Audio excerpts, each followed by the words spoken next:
Okay, I think I'll kick off, and anyone who is a minute or two late will be able to join in, no bother. Good evening, everyone. For those who don't know me, I'm Sarah Dunn, Development Manager with Scottish Orienteering. This is the a session as part of the BOF Virtual Coaching Conference, which SOA is organising this evening on additional support needs in orienteering coaching. I'm being helped tonight by Denise Martin, looking after the admin. Any of you who've been at some of the other sessions may well have met Denise already. So she'll be in the background making sure things are running smoothly, hopefully. I suspect most people are probably fairly familiar with Zoom by now. Just a couple of points of etiquette before we start. I think everyone is on mute, and if you can just keep yourself on mute while you're not contributing to the session, then that would be appreciated. It will avoid any issues with feedback of noise. If you can keep your videos on, great. We prefer to see you when we're making things interactive, but obviously if you have internet issues and you need to put them off, or if you decide you want to go and drink a glass of wine, then it'd be really cool to put the video on. So I'll let you switch them off for that. That'd be just fine. I'll just run through a few things first, give an overview of the session before we get into things. We are recording this so that people who couldn't make it along tonight can check back onto it, just to make you aware of that. But please don't let that stifle your inputs in any way. We would like to make this a workshop rather than just a webinar, so we're really keen to get everyone involved, and we will be running breakout rooms as part of the session. So the plan is, first of all, I'll just give a little bit of background why we thought we might run this session. I have three other co-opted contributors who are going to each give a short presentation as well, just to briefly introduce them now, and I'll come back to that again later. Helen Errington, Suzanne Robin-Bird and David Robertson are all going to do short presentations just from their own experiences to kind of set the scene of things and hopefully stimulate some more discussion in the breakout rooms. So we'll have their presentations. We'll allow a little bit of time for some questions at that point, and then we'll move on into breakout rooms. In terms of questions, if you have something that more kind of points of clarification than just for discussion, if you want to log it in the chat box, then Denise will monitor that while the presentations are ongoing, and we'll come back to that after all three of them have spoken to address those as best we can, but we haven't got a huge amount of time to deal with that at that point. So best if you can save the your kind of questioning, querying, discussion things for actually when you get into your breakout rooms. I've also co-opted a number of other people to help chair those breakout rooms, and I'll introduce them to you before we go into that section. So we'll have hopefully about 20 minutes of discussion in smaller groups, and then we'll all come back together again at the end and share some of the chat that we've had, and hopefully we can get some interesting feedback from everyone. I think, why did this session come about? Partly because it's something that actually we are not very good about talking about, and as a sport, I think in the past we've not been very good about being inclusive or recognizing that people are different, and in many ways the sport has a lot of quite rigid kind of rules and structures within it, which can make it quite difficult for people to be accommodated if they have differing needs.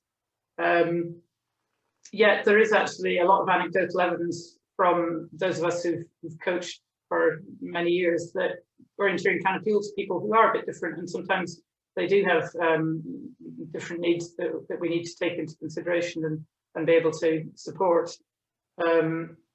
As a governing body in Scotland, certainly we're very keen to improve our capacity for including anyone and everyone to participate in the sport. Sport should be there for all, not just for those that don't have any special needs to take on board. And in particular, just to kind of open up the conversation and and get rid of any barriers that we have to talking about issues. I think one thing that we really are keen from this session is that people shouldn't be frightened to speak for fear of saying it in the wrong way, using the wrong terminology, or potentially offending someone. Please don't take offence if someone doesn't get things quite how you think it should be. We're just all here to learn. And I think the vast majority of people who are at this session tonight don't consider themselves any kind of expert in this field. What we want to do is try and share experiences so that we can build our expertise and learn from each other. So in a sense, anything goes. It should be informal, and especially hopefully when you get into your smaller groups in the rooms, it will be easier to facilitate that informality side of things. Just one other thing in terms of kind of orienteering for disabilities, we're not talking specifically about Trello tonight. In fact, I would say we're specifically not talking about it. It is a branch of orienteering that's been developed for people with special needs, and some do participate in it, but it's not the only way that orienteering can be done, and we don't want to get sucked down in that sort of line of thinking that that's what we're here about. We want to open things a lot more wide than that. I think that was the main kind of comments I wanted to say just in introduction. I'm just going to pass back to my contributors to check whether they think I've missed out on anything in that. Any comments from what we briefed ourselves previously? Want to add to that? No. Okay. If not, then we'll move straight on to the presentation side of things. I've asked Helen Merrington, first of all, to do a bit of scene setting about the differences between learning and physical difficulties and disabilities, just so that we have a bit of clarity in what we're talking about and what we mean by different things. Helen, if I can just introduce her, is a level 2 orienteering coach, as well as one of the major event consultants for British Orienteering. She also happens to be parent of a 21-year-old with additional needs and chairs the Parent Carer Forum in Hertfordshire. She's got many years of experience in running schools orienteering sessions, both in mainstream and special schools. So I am really pleased that she was able to come and join us tonight, because she is someone who has got a kind of strong background in having worked with people with differing needs in, and specifically in, orienteering. So welcome the contributions that she makes and about to make. So without further ado, I'm going to share my screen for the presentation stage of things and manage the PowerPoint side of things. Otherwise, I will hand over to Helen to take the floor. Hello everyone. Whilst Sarah's sorting out the PowerPoint, just to say hello to you all, and how nice it is to see some orienteering faces, because we haven't seen many of those in the past few months. I know I've worked out with some of you and orienteered with quite a number of you, so I'm looking forward to sharing this with you. So hopefully that is the front of overview of common additional support needs, Helen Errington. So if there's any problems with seeing anything or hearing me, please stick it in the chat box. So Sarah, could you just go back a slide? Sorry, just to be really awkward. Yeah, okay, so those of you who know me will know that the charming gentleman in the middle is my son, and that was a fantastic time at the World Champs, where the squad are absolutely amazing in all the support and encouragement and enthusiasm that they do show my son when he goes orienteering. So I just thought that would get us off onto a really good start. Okay, thanks. Next slide. The one thing I wanted to do is to just try and give you a very short overview and put together the sort of jigsaw of all the terminology that we may be talking about when we're looking at additional support needs. And you can see from these bits of jigsaw that there's a whole load of terminology and syndromes and conditions and things like that.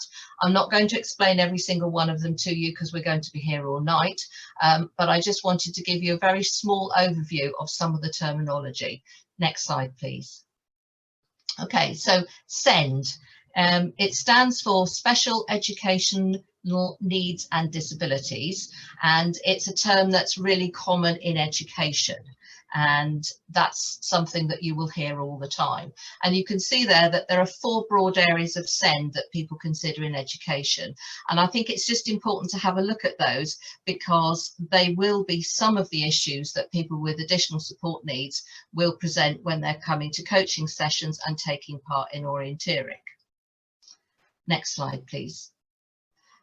So a learning disability, and you can see there, it constitutes a condition which affects learning and intelligence across all areas of life. And a learning difficulty, it constitutes a condition which creates an obstacle to a specific form of learning, but doesn't affect the overall IQ of an individual. Now, the term learning disability and learning difficulty, a lot of people don't know the difference between the two of them. They're used in the opposite way in some settings. Health use them one way and education use them another, and it really doesn't matter if you get it wrong, but just to point out that they are actually 2 distinct definitions. So if we could go on to the next slide, you'll see that conditions for those who have learning disabilities, so that would be, as you can see there, Down syndrome, global development delay, some people with cerebral palsy, some people with autistic spectrum disorder or ADHD. But of course, people don't just fit neatly into little boxes. And so learning difficulties, sometimes known in schools as specific learning difficulties. So as you can see there, dyslexia, dyscalculia, hearing impairment, visual impairment, and again, some people with autistic spectrum disorder, Asperger's or ADHD. And then the last category, which we're not particularly considering orienteering for in this context, is physical disabilities. So that could be a visual impairment, hearing impairment, or a mobility impairment. Okay, next slide, please. So having just rattled through quite a quick explanation of some of the terminology, I'm going to go on to just give you some case studies about 3 young people who are in our orienteering club and the sorts of issues that they might have faced and the ways that we might have tried to accommodate them. My picture is actually Special Olympics boccia, but just because I thought it was a fun picture of young people enjoying their sport. So next slide, please.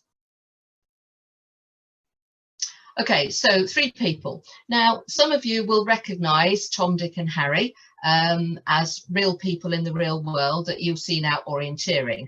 I have added to the information on the slides, and obviously if you do know who they are, I would appreciate your confidentiality and discretion when we're talking about the 3 of them. So you can see here, Tom has Down syndrome, which means that he has a learning disability, and you can read there on the screen for yourselves to see some of the issues that Tom faces. In fact, interestingly enough, with Tom, it's actually his poor sight, his partial sight, that actually causes us a problem with his orienteering. And you can see there that he misses controls alongside the path in the forest because he has poor vision, depth perception, and a limited field of vision. And again, moving through the terrain, it's again an issue with sight because he's so busy looking at the ground to be able to see where he's going that again he loses that contact with the map and contact with the terrain, and obviously fine detail on complicated maps. So the kinds of things that within the club that we might have done to help him out is, if needs be, if the map's particularly complicated, then change the scale, blow it up, print it at a better scale, and then that allows him to be able to read some of the detail. When doing any activities in coaching, it's making sure that, you know, they're decent controls, they're hung clearly in the right place, they're by the path, they're in the correct position, and obviously the flag is of good quality colour. In particular with this young man, it's about always having someone who is shadowing him, so that if he gets lost and can't relocate, there is someone there as a backup. But it's also making sure that the person who's shadowing him isn't actually running ahead and doing the orienteering. They're not actually interrupting every minute, and they're actually incredibly patient while Tom is busy orientating the map, working out whether they're going left, right, straight on, and being very patient about allowing him to go at his speed and to learn as he goes along. And obviously taking a bit of time to point things out either side, and to actually focus on the really big things that would allow Tom to develop the skills to be able to relocate, and how he's going to do that. Next slide, please. Dick is a young man with Asperger's, very high IQ, very well educated, can orienteer perfectly well, but obviously as this is a kind of social emotional communication disorder, then he gets very cross with himself, struggles to regulate his emotions, and obviously, as you can see there, he tends to get very cross with himself, take it out on himself both physically and verbally when it all goes wrong, because he struggles to regulate his emotions. Issues with him are getting too many instructions, too many people trying to organise what's going on. And again, without that social filter, he can voice his opinion very loudly. And in particular, changes of plan, changes of arrangement, if it's not in the programme or it's not according to the schedule, he'll be very vocal about why things are changed, or will say, well, that's a really stupid thing to do. It's probably what the rest of us are all thinking, but he'll just come out with it. Things that you might want to consider there is that would it be appropriate to talk to the other people that you're coaching or you're working with and just give a little bit of an explanation about not to worry about Dick because he just gets cross with himself, because he actually is quite frightening when you come across him in the forest when he's very cross about how he's gone wrong. Tends to shout out instructions and directions to himself when running through the terrain, which again can be quite alarming for other people. Next slide. And finally, we've got Harry, who has cerebral palsy and very little verbal communication. He now physically isn't able to get around an orienteering course, but actually just wants to be part of the sport, wants to be part of everything that's going on, and probably is unlikely to be able to orienteer without one-to-one support, particularly in rough terrain. So what are the sorts of things that we might consider? Well, he wants to be part of the sport in any way that's accessible to him. So can he be handing out maps? Can he be using the checkbox? Can he be waving a flag for everybody to start on the minute? What jobs can you find that he will feel part of what's going on? I appreciate it's not strictly coaching, but on the other hand, if you're doing coaching exercises with the other young people, how can he be used and feel that he's a valuable part of the team when you're running those activities? Okay, next slide, please.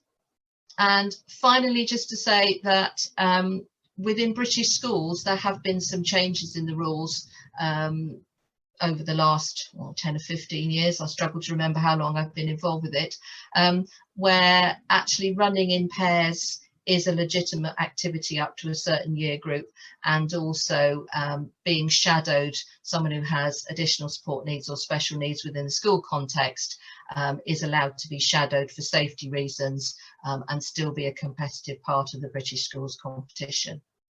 That's all from me. Thank you.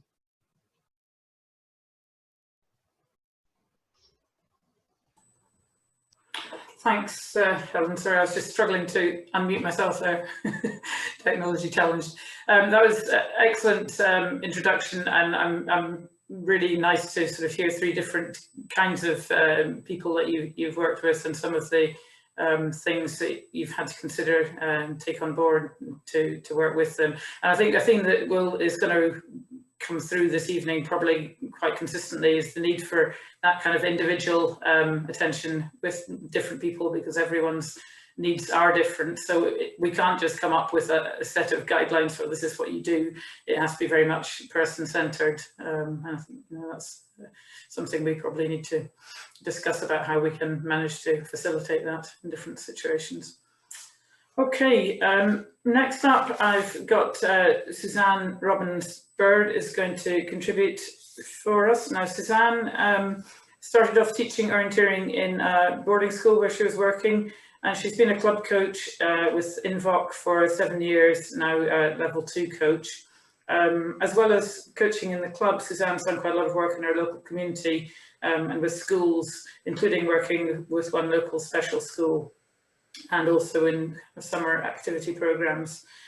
She also contributes to the tutors scheme through SOA in delivering some of the courses for us. So Suzanne, I'd be delighted if you would share some of your experiences with us, please.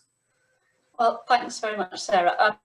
Now, again, I'm not an expert, but I have had the experience of delivering beginners orienteering sessions to a group of mainly autistic youngsters in our local special school. And these youngsters, as well as being some of them quite severely autistic, also had additional needs, physical and learning needs. So they were quite a specialist group, and there was just 4 boys. And I just wanted to share with you some of the adaptations I made to the resources I used in order to help them engage with the material. All of these lads had support workers, but I still needed to make sure that the resources I used were materials that they could work with. So the first thing I needed to do was to break the tasks down into chunks for them that were manageable, with lots of reinforcement, because one thing I found working with these youngsters is that they would get information overload very, very quickly. So it was a very question of taking it in nice, easy stages. So if I could have the first slide, please, Sarah. Next one. Yeah. Can I have the next slide, Sarah? Trying to. That's okay. That's it. Okay. So we started off, as usual, with the idea of introducing a map. So I made this nice, simple scene, and then made a map of it. So I'm going to have the animation there.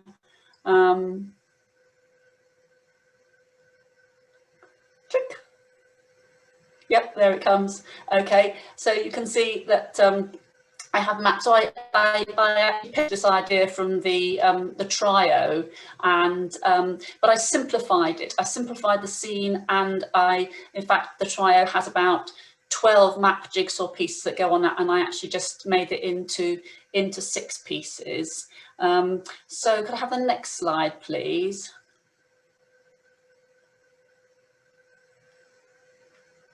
Next slide. That's it. Okay, so here is the map. Oh, that's done something funny. Oh, no, hang on. Yeah, there we go. So what I did was I actually cut the scene. That's fine. Great. I cut the scene up and put it on top of the map, and then I got the kids to remove the scene piece by piece to reveal the map underneath. Next animation, please. That's it. So they removed piece by piece, and then I had a whole load of little cards that I've made up of all the various things. Here they are, and they matched the cards. They take the cards from the pile and matched the various things in the thing to the map symbols.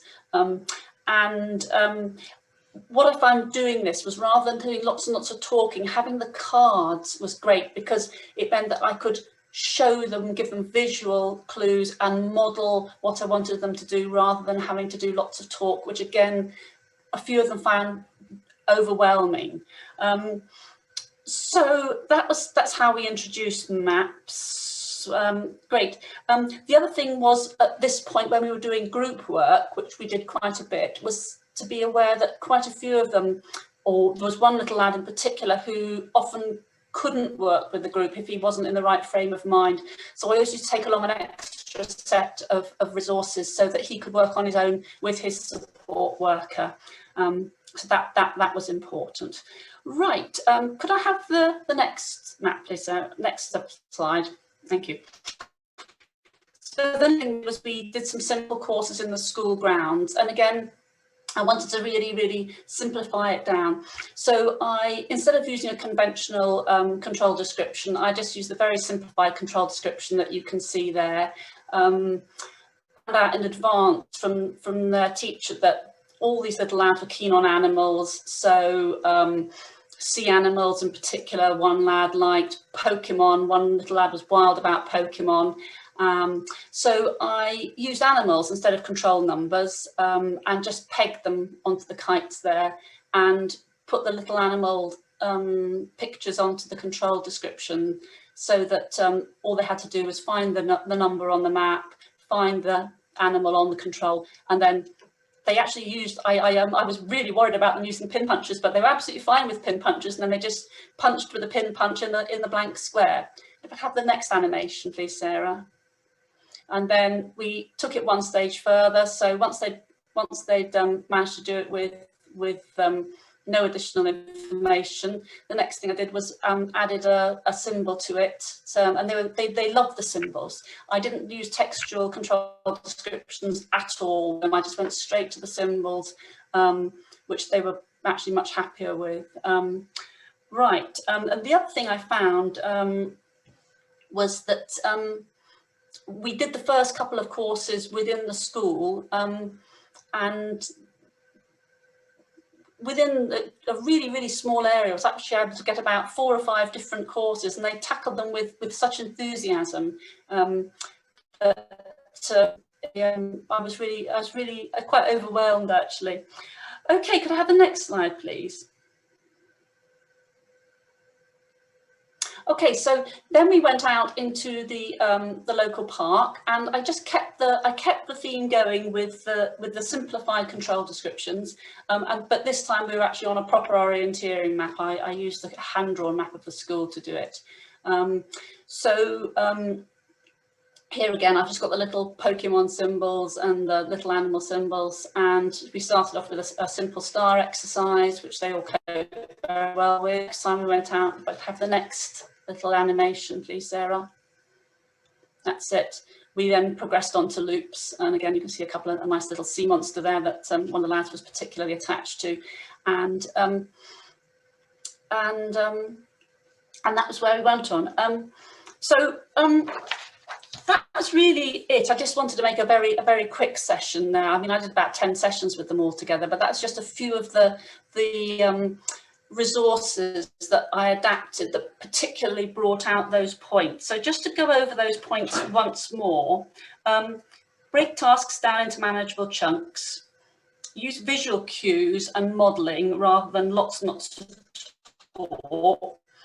Do be aware that sometimes kids won't want to work with a group and have sets of resources. And the other thing I meant to say there, often when you're doing a lot of these matching exercises, which they really loved, was sometimes they couldn't cope with a huge amount of choice. And I found that sometimes if you just gave them a choice of one thing or the other, rather than 6 or whatever, that worked a lot better with them.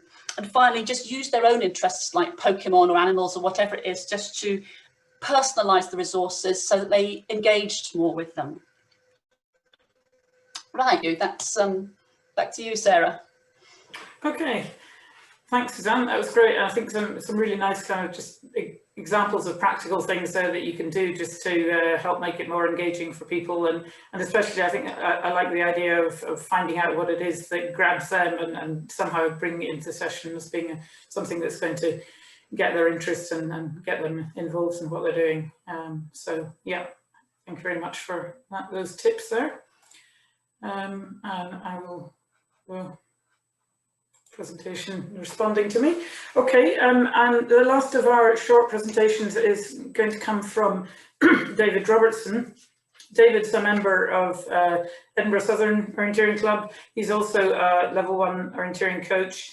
And most of the coaching he's done has been volunteering with East Lothian Outdoor Education Service and their partner Venturing Out CIC, both of which the organisations provide adventurous outdoor activities for young people with additional support needs. So David's helped with quite a number of different sports in doing that, orienteering being one of them. He himself has been involved in orienteering for the last 7 or so years after his family got involved in the sport. So over to you, David. I think some nice examples of how different things that work with different groups coming up in this next little presentation.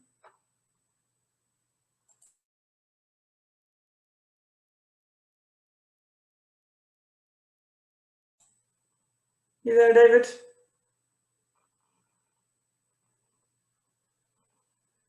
He's vanished.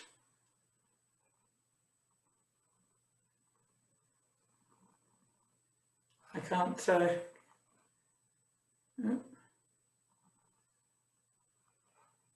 Can you tell whether he's there, Denise? Or have we lost him? I'm just looking now, and I haven't had any suggestion that he's popped out. So I think he has, because we've gone from 44 down to 43. Oh, poor David. and he's not in the alphabetical list of participants. Okay, Yes, well, I'll tell you what, in that case, have we got any questions in the chat box at the moment, Denise? no, No? no, there's nothing there. Does anyone want to put any questions into the chat? Can you send him a fast invite, Sarah? Is that what you're about to do? Invite, I can do it. I can just send. He's back in the waiting room. He's in the waiting room. Coming back in, hopefully. That's just what you need for your internet to drop out at this moment. The challenges of technology. Hi there. Sorry, I obviously haven't paid my bill. Hi, David. Thanks for. I was just saying, it's absolute classic timing. You drop out when you don't need to. Are you good to go? Yeah. Sorry, I probably had my introduction.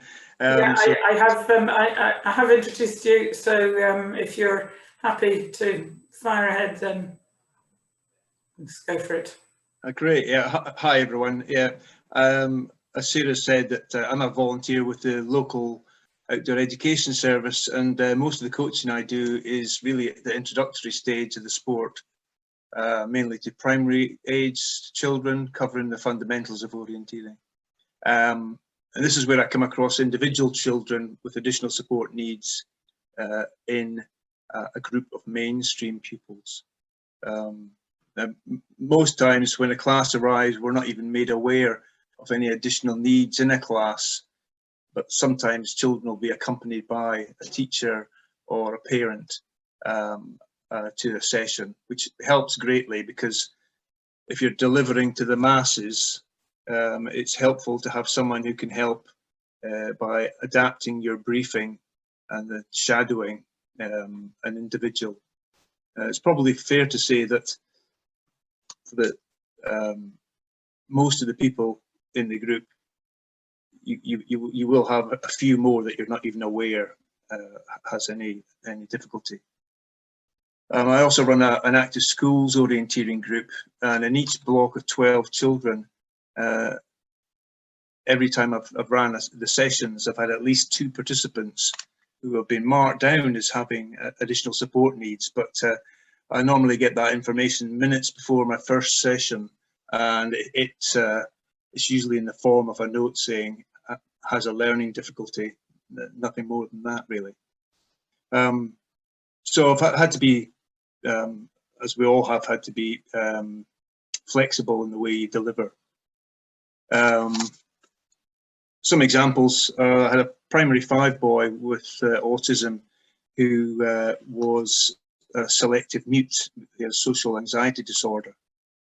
And I was told by the active schools coordinator that he probably wouldn't speak to me in the 6-week block. So I had to be sure that I was really clear with my explanations, and had to get eye contact from him to make sure that I would get a nod so that he was understanding, because I knew he wouldn't put his hand up and ask any questions. But he was very competent at all the games and activities that we played, and he subsequently has been to local events with the local Orienteering club, which is brilliant.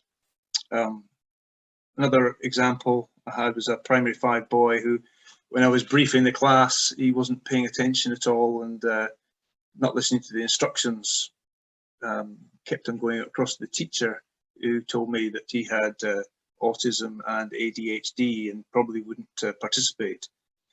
But I managed to get him to come and help me with the game. It was musical O. He was calling out the numbers for his classmates to play the game. Then he ran the game for a while. And later on, although he didn't take part in any of the courses, he was really helpful at download, inputting people's names. And during his lunch break, he took all the spare controls that we had, laid them out around our assembly area. He drew a map and set out a course, very accurate map, for the instructors and teachers to have a go at. It was quite incredible.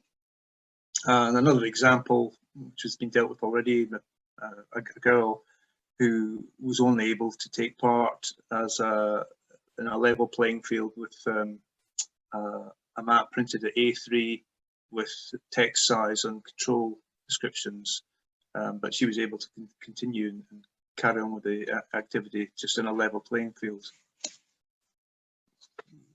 Yes, can I have the next slide, please, Sarah? I've also been helping out with groups of children with additional support needs. I was asked if I would deliver a taster session to a group of secondary school pupils who have needs primarily associated with autism, but other complex needs as well. That was a bit of an eye-opener. When I contacted the teacher initially to try and get an idea of the types of abilities and special needs that I would have to adapt my planning for, I was told there was such a wide range. It was difficult to describe, but they wanted to do proper orienteering, so they wanted dibbers. That was important. I had also to accommodate a couple of wheelchair users, so we went to a local park with a really flat but good path network. One of the girls who was a wheelchair user, she solely relied on being pushed around and just punched the controls. Another girl, she actually told the person helping her where to take her, which was good. And as the morning went on, she got more and more competitive and would actually jump out of the wheelchair and sprint to the finish, which was an eye-opener to me. Some of them, as soon as they arrived, just grabbed a dibber and a map and went off with their helpers. So again, had to be really flexible with the delivery that you could do. But in both years I've done this, I've done it during the World Orienteering Week. So it's been really well received, because not only did they get their certificate straight away, but I was able to get back in touch with them and say that they were record breakers, which they were really pleased about. And in both sessions, there were individuals who really took to it, really interested and in looking at their splits, for example, and asking a lot of information. So they were signposted to the local club as well. And I've been asked, it couldn't have been that bad, because I've been asked back again when the current situation improves. Okay. I also volunteer for a not-for-profit company called Venturing Out. They supply adventurous activities in East Lothian and Edinburgh for families with children with additional support needs. Most of the children have been diagnosed with autism, but some have much more complex needs. A benefit of being family groups is that parents and siblings come along, so it's not just a creche. whole family gets involved with all the activities that we do. Again, that's helpful for us because listening isn't a strength for some of the young people. So if you brief parents or siblings, they're able to go and get on with the activity at their own pace. Everybody loves being in the outdoors. They love the interaction with nature, and for some of them, there's a lot of sensory stimulation, particularly in the paddle sports, which they also do. You know, just trailing your hand in the water or listening to the noise of the water makes a real difference. A lot of the group like the flexibility of orienteering activities, although there's some familiarity. You can use pictorial controls like Suzanne was using, aerial photographs we've used. They like night orienteering in a local park where they've got glow sticks at the controls, and they've even tried simple mazes. So it's a really popular activity. Again, an example is there's one lad who came along to a mixed session about 3 years ago, and he really took to the orienteering. Sheila Strain was running the session, and he went round, run his mum ragged round the 6 courses that were on offer. Now he's got social anxiety, and although he's in the mainstream school, he struggles to complete a school day. Often has to come home early. What Venturing Out try and do is, because he always wants to do the orienteering activities, rather than him have to try and get across the county, we try and base the orienteering activities near his town. His family don't have transport, and his anxiety means that he can't take public transport. So most activities are close at hand for him. And his mother has said that orienteering has been a great thing for him because he realises he's quite good at it. It's boosted his self-confidence, and he's always enthusiastic about it. Always completes all activities that are there. And during the current lockdown, in the absence of local orienteering, he and his mother have taken to playing turf, which a lot of orienteers have been dabbling in, and they clock up quite a considerable mileage. And there are issues with lots of people with autism about not having the physical activity levels that their contemporaries have. So it's been an important boost to his life. A couple of other things I've been involved in. I had planned with Judy Bell, who was the East RDO, to go to the Scottish Schools Parasport Festival in 2020, but unfortunately that had to be cancelled because of COVID. That was the first time we would have brought orienteering there, and we were going to put on activities for children with mobility issues and also with visual impairment. And our club, ESOC, have had some smaller, flatter parks in Edinburgh mapped recently with a view to getting more people with mobility issues doing some map run courses when it comes to the springtime. Hoping to organise a sort of campus event at Foresters High School in the future when we're able. That's a little bit about what I've been up to. Okay, thanks very much, David. Great, lots of nice examples there, and especially nice just hearing some of the really kind of positive impacts that orienteering's had on some youngsters. And I think, you know, that if nothing else, that should give us the driver to want to make the sport more accessible to more people when you hear stories like that. It's really, really lovely to hear. Okay, now is the time.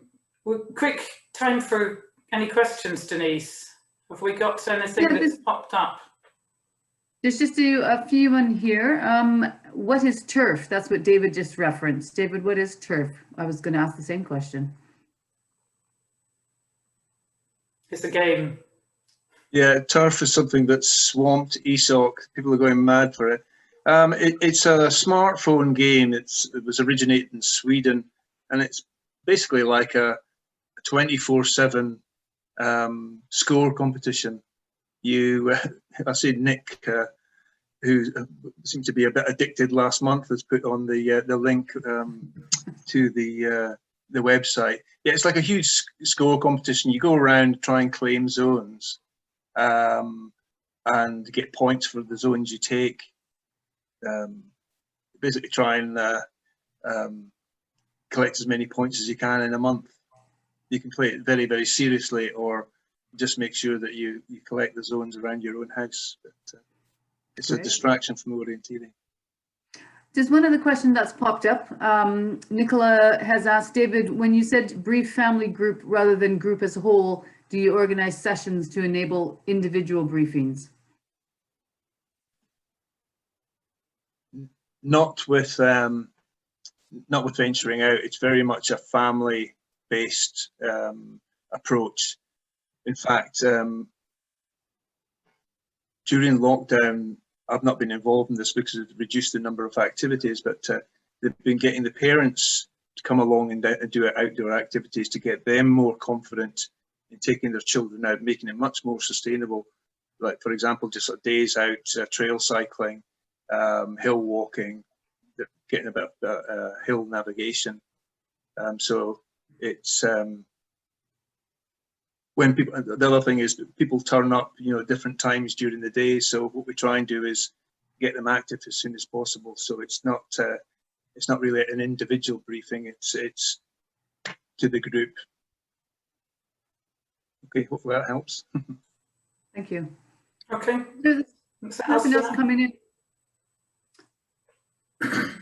Okay, if that's us for questions now, I think we should move on without further ado into our breakout rooms so that we have plenty of time to deal with those. You'll see on this slide here, I've put up a list of 7 kind of outline topics that we're tasking each breakout room with. This is really just to give a kind of focus for discussion. And if your room strays a little bit off topic, yeah, that's no big deal. Thanks to the other people who've helped, who I co-opted to chair some of these rooms. Apart from the named people there, the rooms are going to be randomly allocated. I hope Denise is on top of this just now, so that we will shortly teleport you into one of the rooms from 1 to 7, and we're going to give you 20 minutes to talk amongst yourselves, share ideas, experiences, anything that's cropped up in the previous discussions, and then hopefully we'd like you to come back to the main session with 3 kind of points just to feed back to everyone about that came out of your discussion, whatever those are. And it would be lovely to pull this all together at the end from those. So without further ado, I think what I've noticed, just to say, what I've noticed is that because David came in and out, he has been removed from the room he was reallocated, he was earlier allocated to. So I'm hoping I can pop you into the one you're supposed to go to, David. Okay. Bear with me. So should I open up the rooms right now? Yeah, go for it. Thanks, Denise, and we'll see you back. Just to say, if for some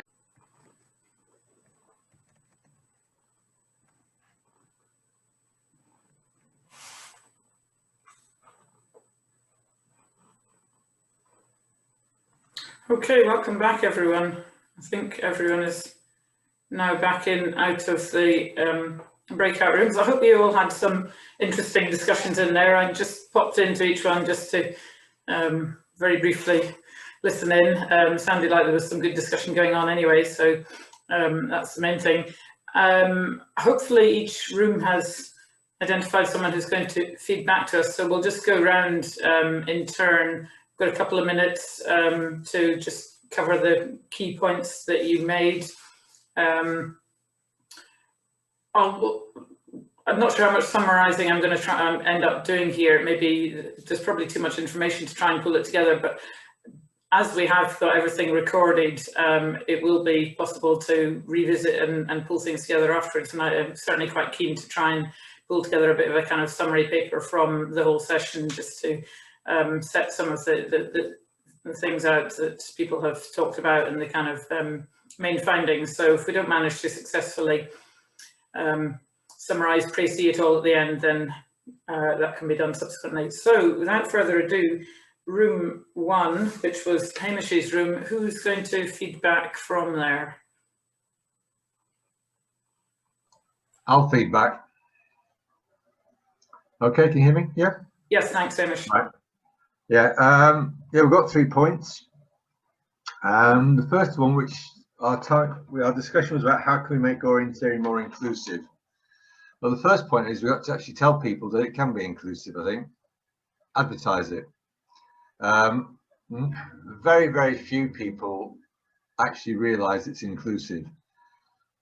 Even less in the general public than in the orienteering community, probably. And I think it needs to be broadcasted as such. The next problem you've got is a lot of coaches and club members won't be very comfortable in dealing with people they have no idea of how to deal with. Therefore, there has to be some form of course training to deal with those. It doesn't have to be a long course, but there has to be a course with the ideas are given on how to do it. I think that's fairly essential if you're going to broaden the areas, the number of people, clubs that are involved.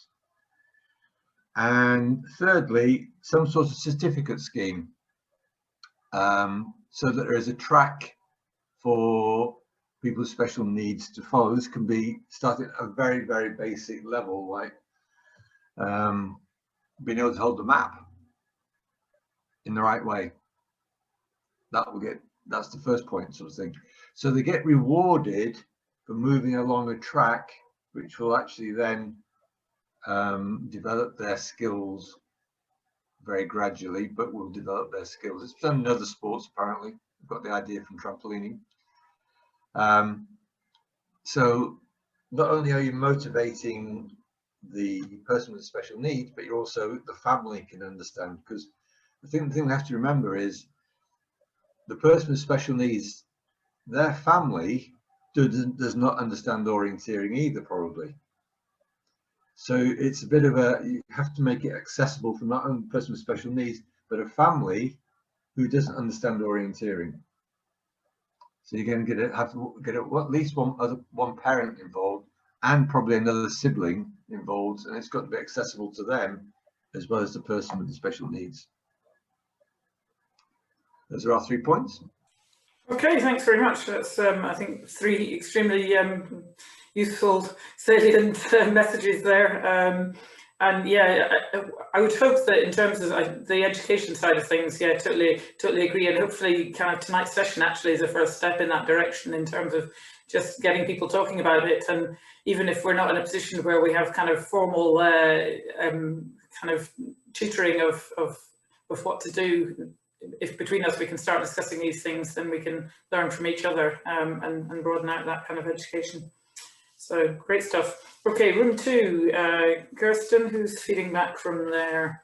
Hello, I will give a bit of chat. So our question was, what could our sport do to attract more participants with additional sport needs? How do we sell the sport to them? So obviously a little bit of overlap with some of the other questions, but 3 points. First point was about the publicity side of things. And the point was made that you're more likely to think that something is for you if you see yourself represented in how it's presented. So in terms of how clubs might present themselves in the media, the newspapers or social media, Facebook and things, just to make sure that that's really showing the diversity.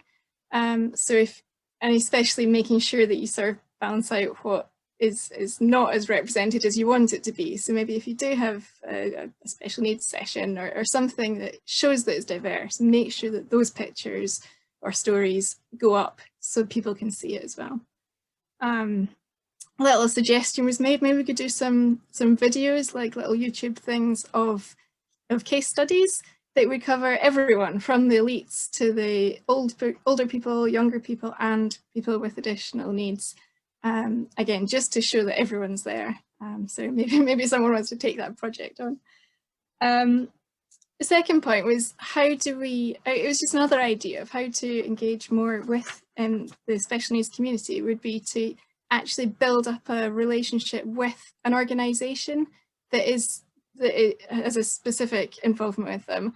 Because then you're sharing knowledge and skills. So if you work with that organisation to deliver a session for their people, you're building up the confidence and the skills within your own club, the volunteers, and then that gives you the more confidence for if you were to engage with those people at a club event, or any other time you might come across them and want to be able to present well to them. So yeah, actually working with that partnership. So it's probably something you'd look for locally, like if your club covers an area, look for a charity or organisation that you can work with there.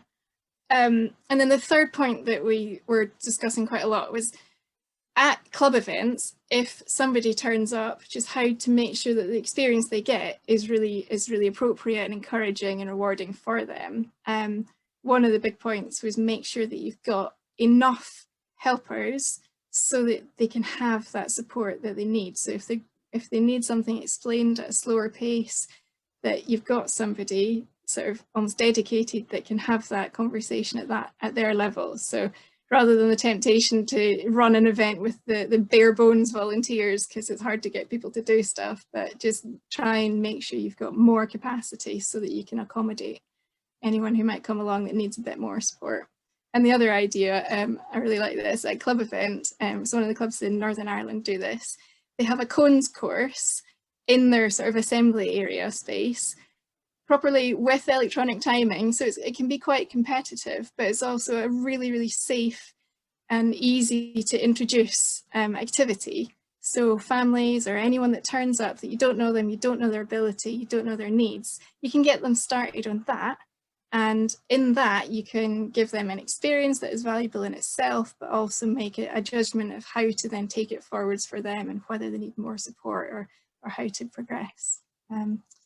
So I'm sure I've missed things, but I think that was the top 3 points from us. Brilliant. Thanks for those. Those are all excellent as well. And yeah, almost seeing some of the same things starting to come out already, which is good to get some common messages from the different rooms. Room 3, David was in charge there. That's me just feeding back. Yeah, there's quite a lot of overlap again. We were looking at perhaps targeting certain bodies, schools or groups, maybe offering an introduction to orienteering to them. Publicity was a key thing. Again, targeting groups, maybe Facebook, the likes, hashtag autism. I know that we don't have Explorer in Scotland, but I have seen clubs billing events as autism friendly, and I don't think there hasn't really been any adaptations. It's just orienteering is an activity that a lot of people with autism enjoy, but that would attract attention. And again, over the lockdown, by targeting certain groups, we've had a lot of interest in the permanent orienteering courses, so hopefully we'd have the same effect. Also, maybe putting on an event, a very low level event, and rely on word of mouth from there. I liked Hamish's idea of having a sort of reward scheme, some kind of thing to encourage you to come back, and hopefully by telling your friends how much fun it was, it would increase numbers. Those are sort of some of the key things that we were talking about. Okay, great. Thanks. Yeah, publicity is definitely coming out there. It's almost saying like, yeah, we can do this if we want to. It's just actually letting people know that it's there and that they're welcome. And yeah, that's quite an important point, I think. Okay, who was room 4? That was Nicola's room, I think. Yeah, our group was looking at how do we retain participants with additional support needs and help them develop. We had a really good discussion actually, and we tried to summarise it into 3 points. In some ways, if you're treating your participants anyway as individuals, there's some of the same principles apply. That's one of the things that we were saying, you know. But the key 3 things that came out was actually listening to them and their family, and using their feedback then to adapt the sessions, and trying to develop it as a family, you know, that they can do it as a family as well as maybe people doing it individually as well. So it was about definitely listening and getting feedback. The second element was just to making sessions progressive and challenging and achievable for them. We recognise that some actually might develop much quicker than the group and others might be much slower, and it's about having that adjustment to keep it working for them so that they are managing to progress. And I was just thinking about you know, the comment about the certificate scheme, and we're using the star awards, which allows people to collect skills, and I think that might be one way that you can get that individuality. It'd be interesting to see how could you make that kind of star award work for different needs. So that's just a thought on top of what the group said, as we've talked about that. And then probably the third element was about the social interaction. Even though some people might find it difficult to be with the group, especially once they move into teenager years, are hard to retain group anyway. It's about how can you help and give them that assistance to be part of the group, be accepted by the group. And I don't think we necessarily came up with any specific answer for that, but it was recognising the need to do that sometimes, to actually help build a group when someone isn't naturally finding it easy to make friends, to help that happen and help the rest of the group support them. Particularly with teenagers, I think that is possible. I think if you were open about their needs as well and allowed to do that. So those are the sort of 3 big elements that we talked about. Okay, thanks. Yeah, I think so. Very much kind of coming back to this individuality thing from those feedback points about, you know, working out what's right for particular athletes and taking a lead from them in terms of what their needs are. So yeah, I think it's all good points. And yeah, I like this idea of the reward schemes, and I suppose the challenge for us is to then think how we can just be flexible in terms of tailoring that towards whatever situation we're in. And you know, as coaches, that probably needs us just to take a bit of initiative and come up with something. And it doesn't matter if it's you know, different from one person to the next. It's just to design something that is actually appropriate for the particular people that we're working with. So I think that's a nice thing to try and think about. Okay, room 5, who was that? That was Suzanne. I'm feeding back. We were looking at adapting coaching activities to suit people with additional support needs. The first thing that we were all absolutely universally said was avoid too many words, give people a chance to process. All sorts of people with auditory processing problems, also people who are often with autistic spectrum disorder need time to process, and also use alternative multisensory approaches, you know, visual approaches and modelling approaches, as well as auditory explanations. We had a bit of a discussion, and we decided that symbolic control descriptions were much better than textual control descriptions generally for people that had processing problems.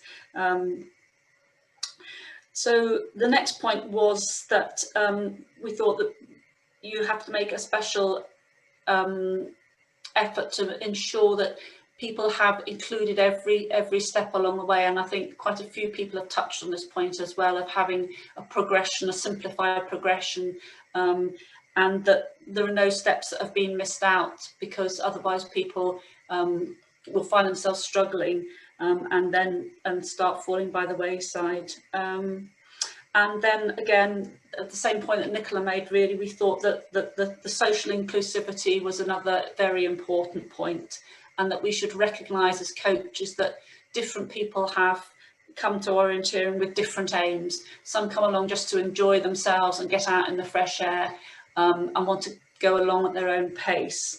And other people want to, you know, race ahead and get out and win things. And that it's important to make our coaching inclusive and respectful of the aims and the objectives that everyone comes along with to the sport. Those were our three points. Okay, great. Thanks, Suzanne. Yeah, I think that's absolutely true in terms of kind of what people want to get out from it. And yeah, comes back to that kind of individuality thing again as well.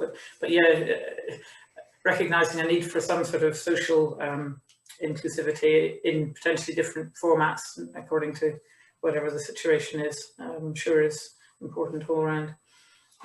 Okay, room 6 was Helen's room. Hi, that's me.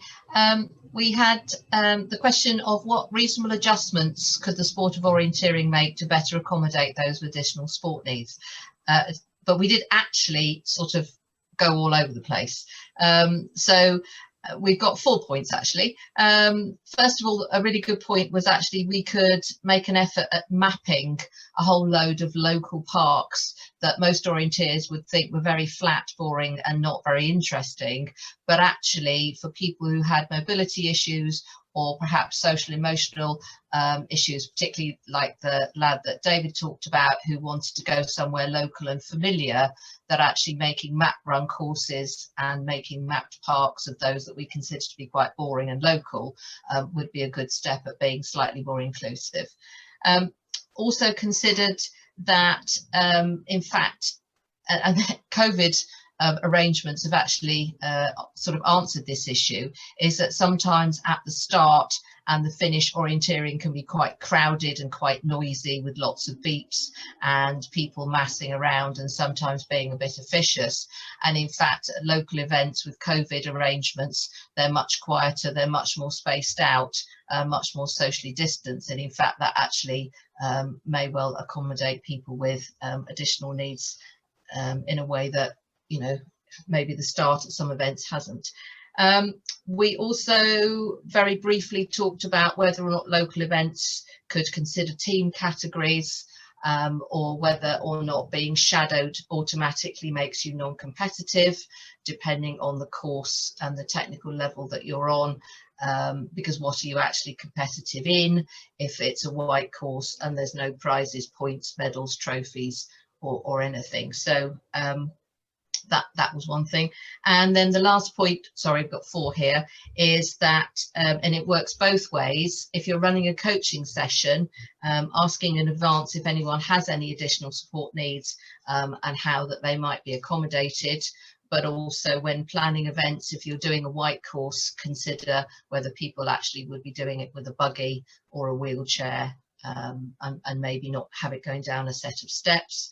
And making sure that information giving people in advance allows them to prepare for it so that people can actually be comfortable and know what they're expecting, what they're coming for, so that they can make the necessary preparations. Okay. Excellent, thank you for that. Yeah, it's again, some different things coming up there, but all yeah, really important ones for thinking about it. And I think especially this kind of full concept of the competitiveness of people, because very often they may want to be considered as competitive in their own way, and why shouldn't we have other categories or just, you know, be allowing people to compete in a way that's appropriate for them. I think, you know, we as a sport, we have been quite bad about insisting that everyone is the same in that context, and we could do quite a lot to think about how we can come up with other ways of including people in results properly, so that they feel they are part of it and not just an add-on. And so last but not least, room 7, which was Hilary's room. Yes, we were talking about coaching high performance athletes, and I have a very willing volunteer who's going to speak on our behalf. Ian. Hello. Sorry, I'm just looking at Hilary and John Palmer and how they keep switching around, and sometimes they're on each other's screens. It's rather confusing. Coaching high performance athletes, we had a bit of discussion about what high performance meant. And with the permission of my group, I think I can summarize it as any coaching with an element of one-to-oneness in it. I'm just looking for rapid nodding of heads to see if they agree with me. We then went on to what sort of disabilities or difficulties or differences there may be. And we sort of suspected there were likely to be more of the mental difficulties and the physical difficulties, such as autistic spectrum, ADHD, OCD, dyslexia, auditory processing disorders, and so on, and probably some mental health issues as well. I'm going through this really quickly. I could talk for a lot longer, but it's Death in Paradise is about to start, and my autistic son wants me to watch it with him. But he's 24, so he can wait. How does this affect things? Well, it's one-to-one. You know your athlete in advance, so you can prepare for the issues that are likely to come up. Although some of the difficulties are not always obvious if you don't know somebody, chances are you do know this person because it's one-to-one coaching. It may be that someone, because of their disability, is highly focused on success, and when they don't get that success, they end up with more mental health problems than others. So do you have the capability to manage the mental health issues? Do you know the support services that exist in those sorts of situations? If you are in a group situation, you may be spending more time with this athlete. There's the potential then for conflict within a group, so be aware of that as well. And it's 9:03, so I'll stop, but would love to talk for longer. Thank you. That was very rapidly run through, and I can tell that I'm not going to be allowed to do a long, tedious summary of what you've all said, or I'll rapidly be losing people off the screen. But it is 9 o'clock, so I'm not going to attempt to do that. But I have actually got a great list of